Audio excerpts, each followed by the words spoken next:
আপনি কি জানেন মাতা সরস্বতী কিভাবে বিদ্যার দেবী হলেন?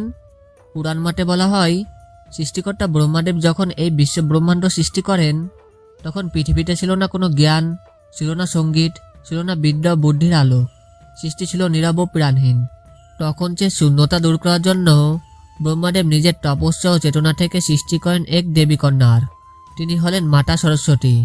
মাতা সরস্বতীর আবির্ভাবের সঙ্গে সঙ্গেই সৃষ্টিতে আসে জ্ঞান, বুদ্ধি, বাকশক্তি ও ভাষা।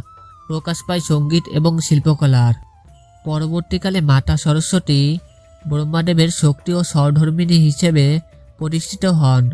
তিনি পরিচিত হন ব্রহ্মাদেবের অর্ধাঙ্গিনী হিসেবে।